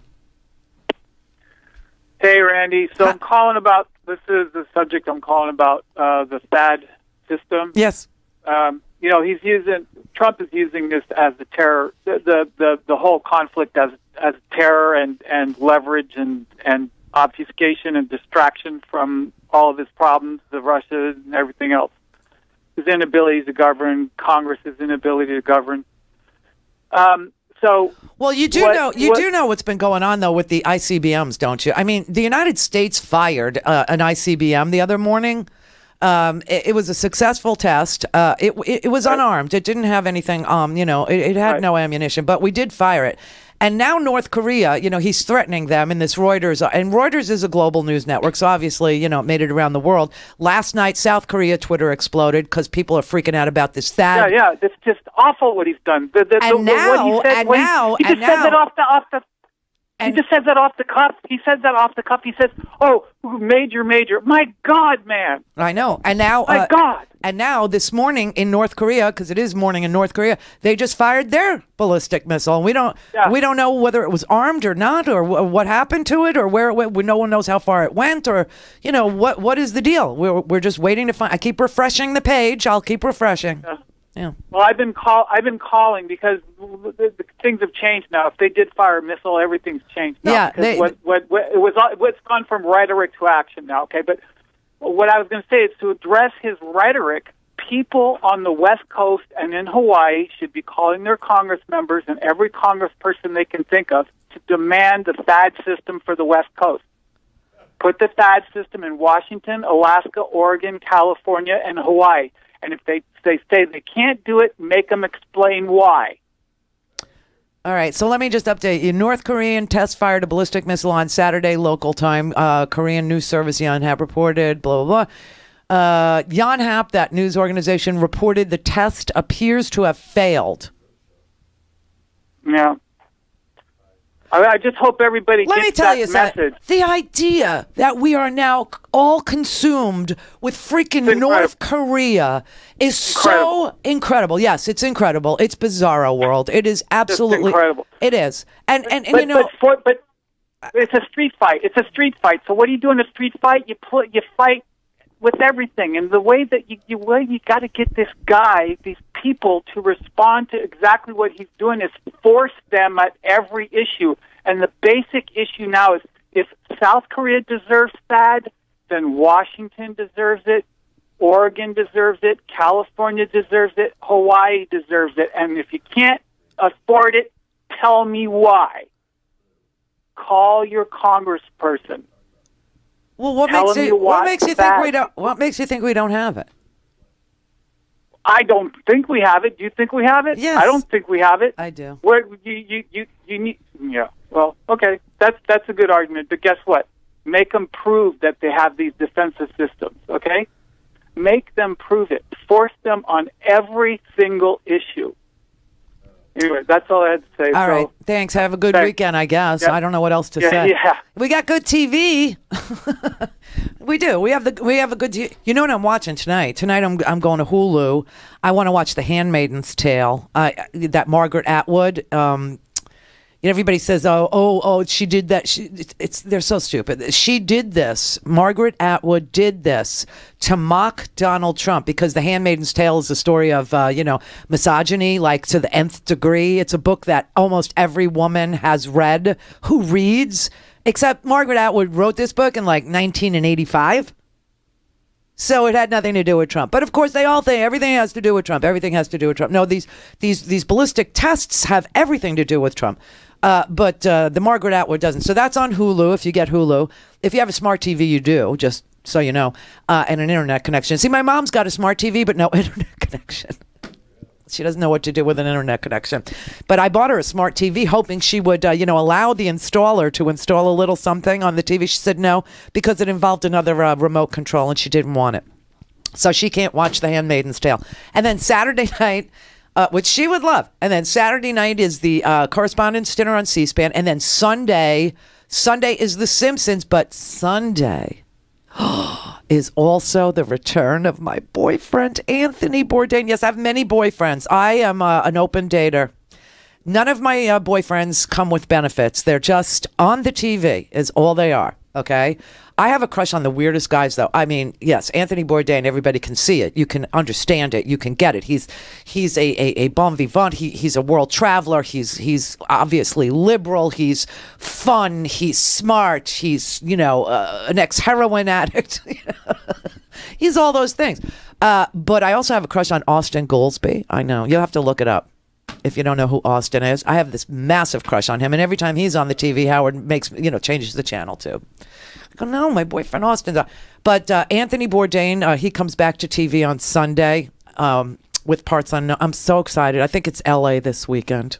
So he didn't really have to travel very far. I'm not impressed, but it is. No, it's L.A. It's L.A. Christopher in Rochester. Hey, Randy. Hi. Hey, I bought a podcast 2 weeks ago. Oh, thank you. I broke down and got an annual one. Oh, thank you very much. I'm so delighted. My mother, by the way, was 85 years old. She loves you. She doesn't get you down in New York City, so I'm going to, and she doesn't do computers, so I'm going to take the podcast and a couple of them, put them on a CD and send it down to her. Oh, wow. You are a good son. Thank you. I'm also a tax guy, and I try to read the back of the cocktail napkin for Trump's plan, and I'm like, sweet mother of God, it's word salad. I mean, it makes absolutely no sense. I was literally, it's like, I took our tax software, like, okay, what would this look like for most of our clients? It's nuts.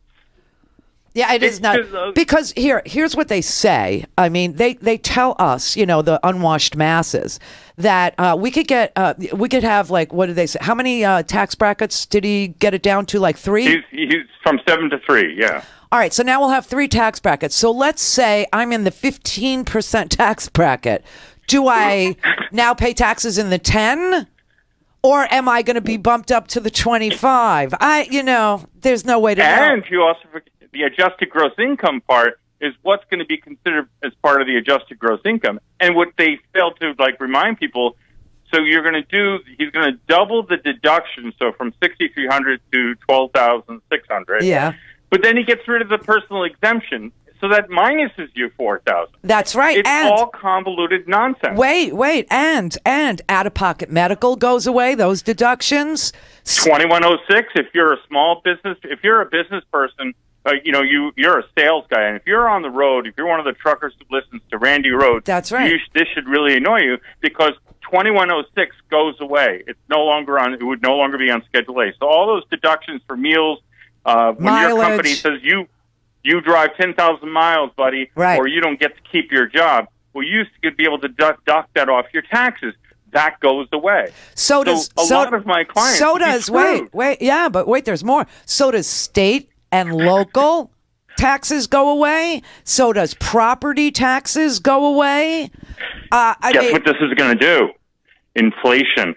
Because the one thing he's willing to deduct is interest. We will mortgage see interest, right? Interest, yes, mortgage interest. Mm-hmm. That's going to end up boosting up all this capital that's allegedly going to come back into the market. I figured out if we took the 7.2 million people and just gave them $35,000 a year, that would be $252 billion. What they want to do is give away $4 trillion by reducing the corporate tax rate to 15% on the promise they may hire those people and bring us to zero unemployment, which we know would never happen. Never. So what's going to happen? Inflation. Yeah, it's amazing. And you know what we have right now? When Obama left office... Mental illness. Yeah, it's bad. But what we have now is, they talk about, people that don't participate in the labor force. We went over this yesterday, so if you have the podcast, you should listen to that. Yes. Okay, and only 3% of people in this country are not participating because they can't find a job. Everyone else is either retired, in school, stay-at-home parents, whatever. So he would do better. I mean, there's 15% of people that don't work because they stay at home for childcare. He would do better to come up with a childcare plan, except the one he came up with gives back after you spend $6,000 a year on childcare, which is very low, by the way, for weekly childcare. But after you spend the first $6,000, you get $5.55 then in the next tax year refunded to you. I mean, he is screwing the working people of this country so hard, and they still support him. And the other dirty little secret, the earned income tax credit is going to go away. Now, I work in Rochester. We have a lot of folks that are poor, and they increased the paperwork on tax repairs. We have to answer 2 pages of questions about a person who's getting the earned income tax credit with a penalty of $5,000 to us as a tax preparer. But we have to verify, to the level of nth degree, so that a woman with 1 or 2 children who works, right, who's a single mom, and she might get $4,000 or $5,000 back, which is the old earned income tax rate we used to get in your paycheck. Now you get it at the following year. Well, that now has 2 pages worth of questions that I have to answer. But if you have a $100 million loss and you put that on your return, I don't have to answer two pages worth of questions. It is literally a war on the poor, and the earned income tax credit is going to go away. That's as far as I can see.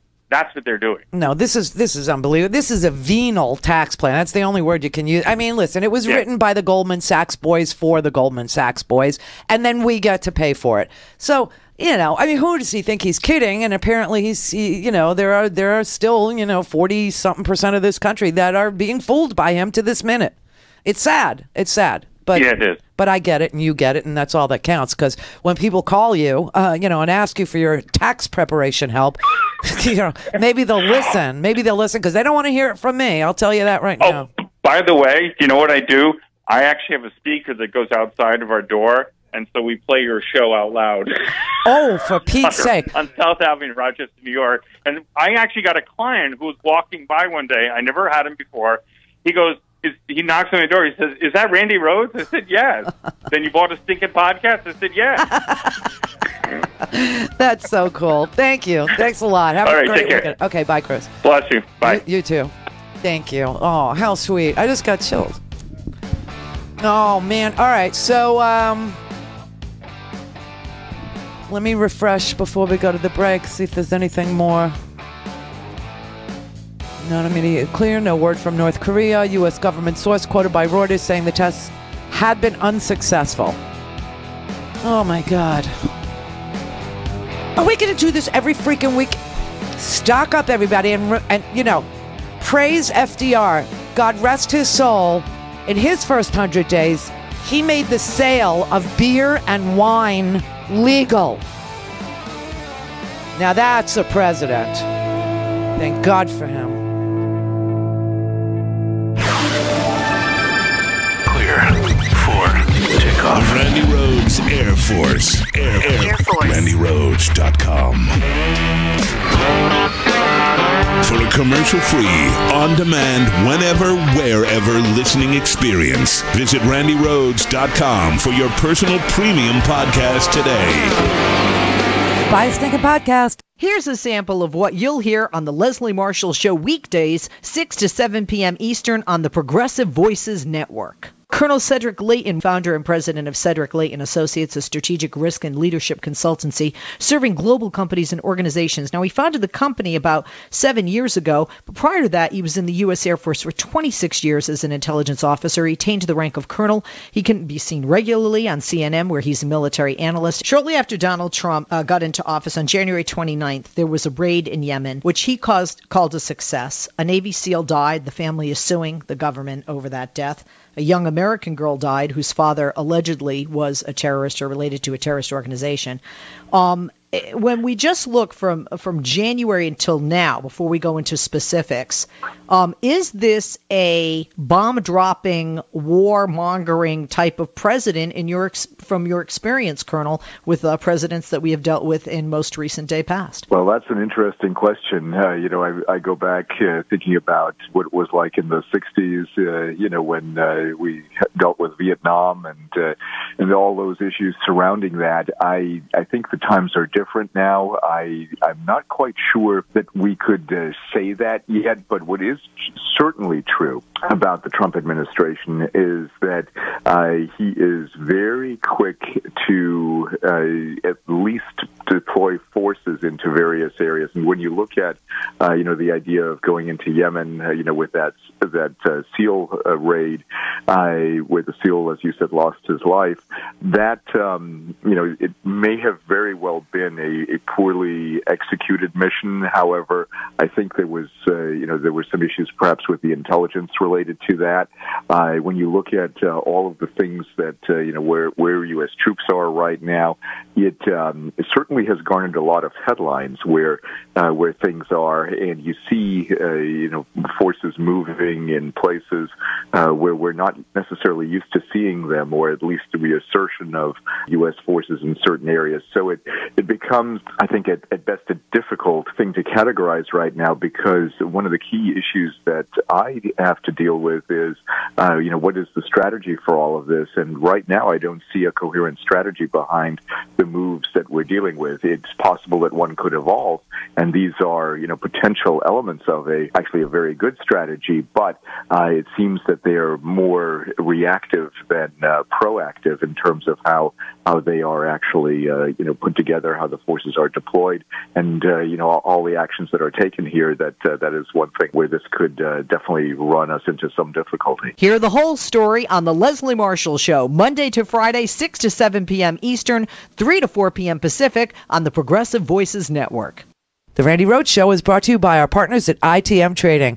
Call them at 1-888-OWN-GOLD and ask for a free gold kit. 1-888-OWN-GOLD.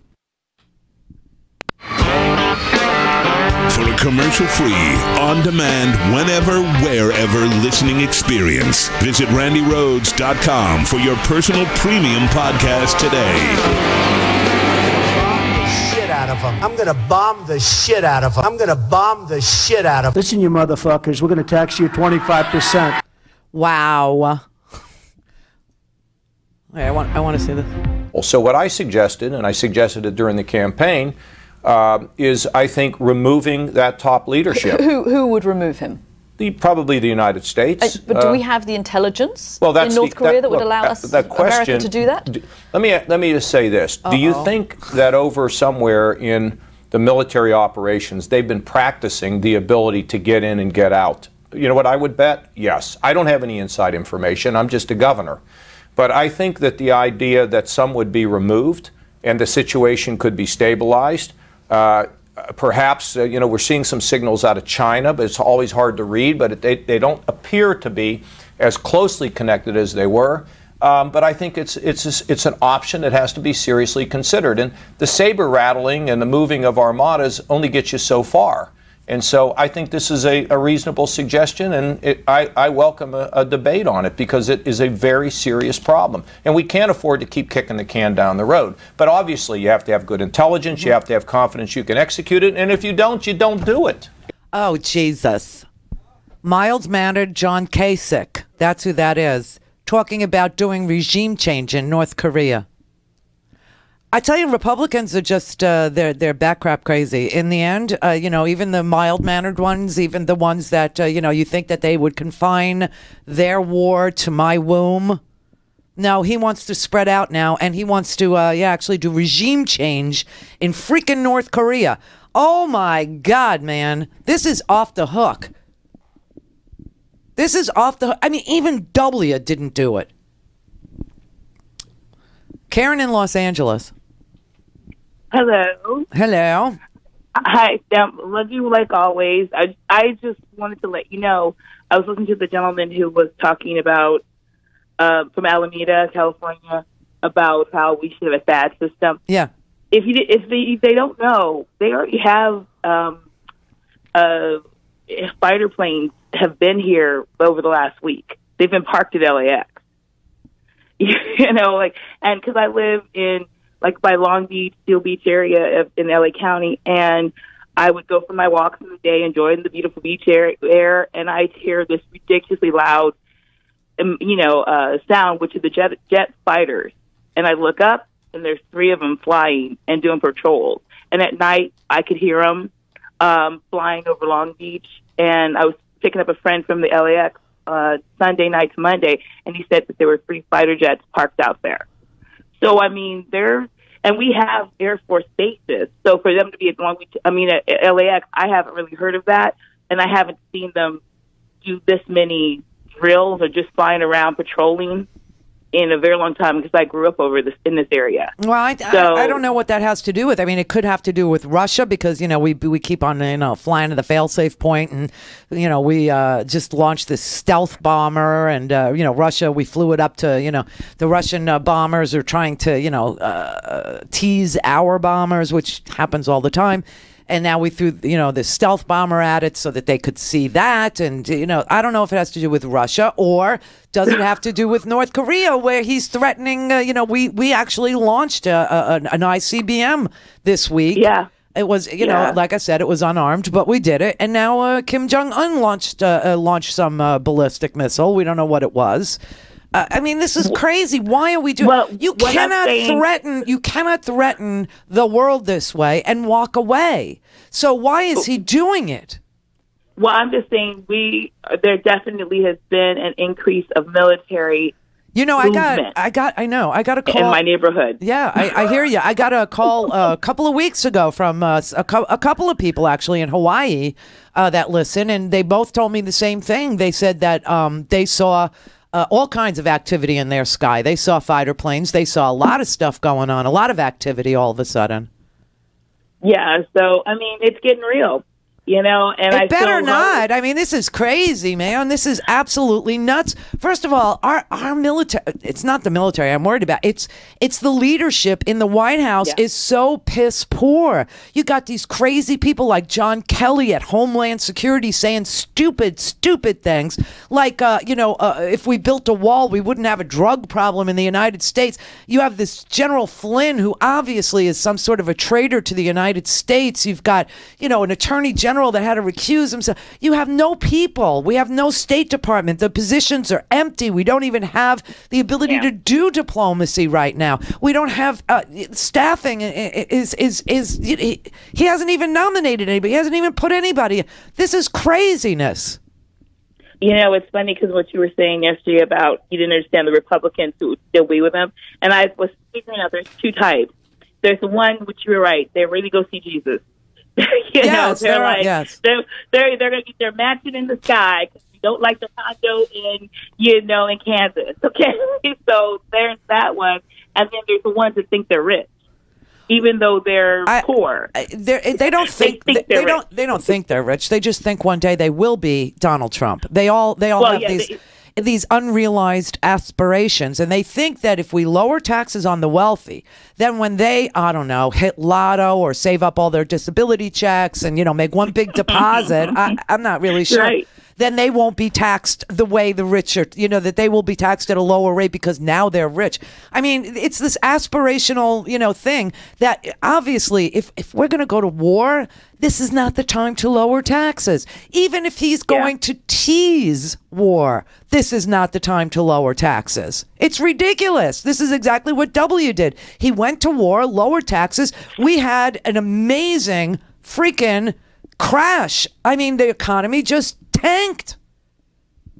Well, the reality is, too, he's a real estate person, so he wants it to tank because he wants to go in there with his millions that he's getting from Dubai and Russia and come in and sweep up and buy as much real estate as possible. He's like, that 2008 wasn't good enough for him. He wants to redo it. He wants 2018, I mean, that's also whatever he needs to do because that's all he knows is real estate when it really comes down to it. So, and people just haven't figured that out because, I do real estate also. Okay, so I can say this. You know that little kid on the playground when you were younger that lied all the time? Yeah. And you were sitting there, whatever happened to little Johnny? He became a realtor. Okay? He became a realtor.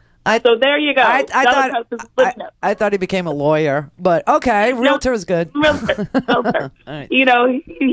But thank you. You have a great weekend, okay? Thanks, Karen. Stay safe. Thank you. Shannon in Chicago. Randy, I don't know how you do it. Brains and body, and beauty to just make my Friday work. I really appreciate you. Well, thank you. Well, I was just sitting here and I was thinking, like, when I was listening to Trump do all this opiating, he reminds me of, so being a gay guy, he reminds me of going to the straight bar and you hear that one douchebag that is just running his mouth. And the whole time you're thinking, this guy has to have the smallest dick in the entire bar. Yeah. And he probably squats over the toilet and practically humps the urinal because he's afraid of it. Okay, thanks for that. I really appreciate that image in my permanent Rolodex. Friday! Friday! That's for your Friday, right? You have to celebrate. You have to celebrate the small. You have to celebrate the growers, not the showers. You have to. I'm sorry. I mean, well, just drink it away. I mean, such a size queen you are. Well, I was telling Howard, I said, the thing, I said, this has nothing to do with this, but I miss hearing Howard Dean in the opening, opening credits. What happened to Howard's yell? Well, for starters, he hates it. Okay, he really, really hates it. He does. It was only like this past presidential election that he would even talk about it because it literally. Do you remember when something like this could eliminate you from running for president? Do you remember when John Kerry had voted for an $87 billion bill, and then they changed some of the stuff in the bill? And before he did, and then he didn't, and he was a flip-flopper, and he was the most horrible person on the planet because he'd been re-educated, and they changed things. Right, and that was disqualifying. But now you have this world heavyweight champion liar who says he's going to renegotiate NAFTA, and he's going to do America first, and he's going to build a big, beautiful wall, and he's going to do tax reform for the middle class. He's going to do a jobs bill, and he's going to do, and he actually goes back on every damn thing he ever said, and he's fine. Well, I don't get it. Whatever happened? Whatever happened to? Oh well, you voted for the $87 billion before you voted against it. Therefore, you didn't understand that the in-house sound system had your mic up so loud, and so you were celebrating all these wins that you really legitimately had, and you got a little over enthusiastic, and that disqualified you. Right. Being but you got proud a guy, of doing a good job, right? But you got a guy who runs around and says, "I'm going to bomb the shit out of him," or promises to tax China. Listen, you motherfuckers, we're going to tax you 25%. And now he says China's fine, and I guess we're going to bomb North Korea to stop the spread of Sharia law. I can't even figure it out. Who knows with him? I mean.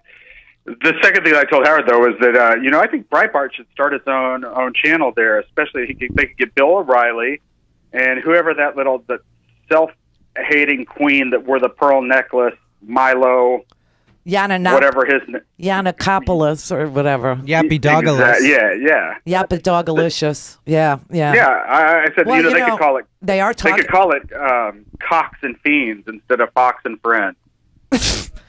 I used to work for the Cox Broadcasting Company, and I used to say it on the air all the time that I will work for Cox.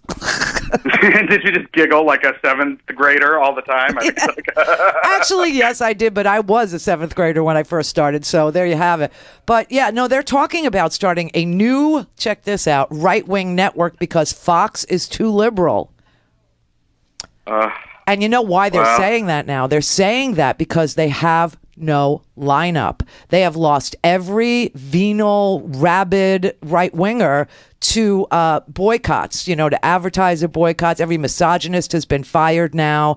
Every sexual harasser, every lying sack of crap has been relegated either to Fox Business, like Lou Dobbs. Oh, by the way, if we bomb North Korea, Lou Dobbs will say that he's not nearly perfect. He'll say he is damn perfect. It'll complete the circle for him. But Dobbs and Dummer, they're auditioning right now. They want out of there. And they are talking about bringing what is that? What is that? I don't know. No, I'm serious. They're talking about bringing a uber right-wing network, a serious, because Fox isn't right-wing enough for them. I mean, this is so twisted. But you just sit there and you say, Jesus, he brought up the Howard Dean screaming. I'm glad he did, because that little moment in time, that little snippet, that little recorded second from a bad soundboard operator who had this man's mic up a little too loud for him to be gleeful, which is what he was. He was winning all these primaries, Howard Dean was, with his 50-state strategy, which is the right way to go, by the way. And it was proving to be, really good. And of course, some board operator had his mic too loud and he was going, and then we're going to go on to this, and wow, like that. And that disqualified him. John Kerry, I voted for the $87 billion before I voted against it. That disqualified him. But you have a Republican that says, I'm going to bomb the crap out of them. And of course, he was talking about ISIS, wherever he imagined they were. And then he said, to China, that's who he called the MF. That's who he was saying this to. Listen, you motherfuckers, we're going to tax you 25%. That's who he was talking to. And this was directed at ISIS. I'm going to bomb the shit out of them. So I guess we're going to bomb North Korea to stop the spread of Sharia law. This is all I could figure. You can make no sense of this man. And it doesn't really bother the right wing. We will have so much winning if I get elected that you may get bored with winning. Believe me. I agree. You'll never get bored with winning. We never get bored. We are going to start winning big league on trade, militarily. We're going to build up our military. We're going to have such a strong military that nobody is going to mess with us. We're not going to have to use it. And now he's threatening to use it against North Korea. And there's the I don't know if that's I don't know if that's file footage or if that's real footage of the missile that was fired. This man, I swear to God, he's got to be stopped. This is beyond the pale. Well, listen, great TV. Beer and wine are legal. Thanks to FDR. Enjoy. Buy a stinking podcast.